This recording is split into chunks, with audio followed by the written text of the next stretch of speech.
కల్లూరు సీతారామరాజు జిల్లాలోని పోలవరం ముంపు గ్రామం అయినటువంటి తాళ్లూరు గ్రామ ప్రజలు నీటి మట్టం పెరగడంతో భయాందోళనలో ఉన్నారు. సంబంధిత ప్రభుత్వ అధికారులు తమను బోట్స్ పెట్టి సురక్షితమైన ప్రాంతానికి తరలించాలని, అక్కడ ఉండడానికి సదుపాయాలు కల్పించాలని కోరుతున్నారు. అలానే పోలవరం ప్రాజెక్టుకు సంబంధించి ప్యాకేజీలను త్వరగా ఇచ్చి భూమికి భూమి 18 సంవత్సరాలు నిండిన వాళ్లకు ప్యాకేజ్ ఇవ్వాలని ప్రభుత్వ అధికారులను తాళ్లూరు గ్రామస్తులు వేడుకుంటున్నారు.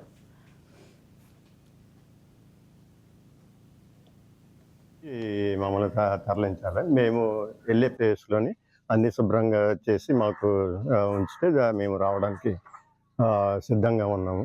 మాకు పొలానికి పొలం ఇవ్వాలి, తర్వాత చెట్లకి ఆ పొలానికి కూడా డబ్బులు రావాలి, అవి కూడా ఇవ్వగలరు.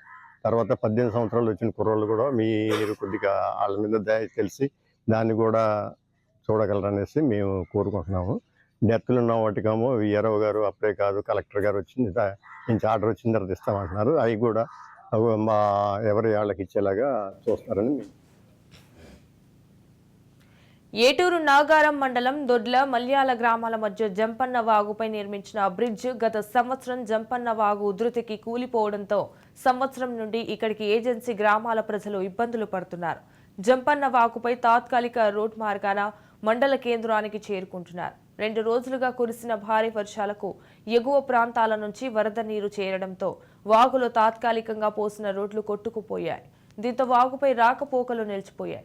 దొడ్ల మల్యాల, కొండాయ్, గోవిందరాజు కాలనీ, ఐలాపురం గ్రామాలకు రవాణా సౌకర్యం నిలిచిపోయింది. వారం రోజుల వ్యవధిలో 2 సార్లు వరద పెరగడంతో ఆయా గ్రామాల ప్రజలు మండల కేంద్రానికి వెళ్లడానికి ఇబ్బందులు పడుతున్నారు.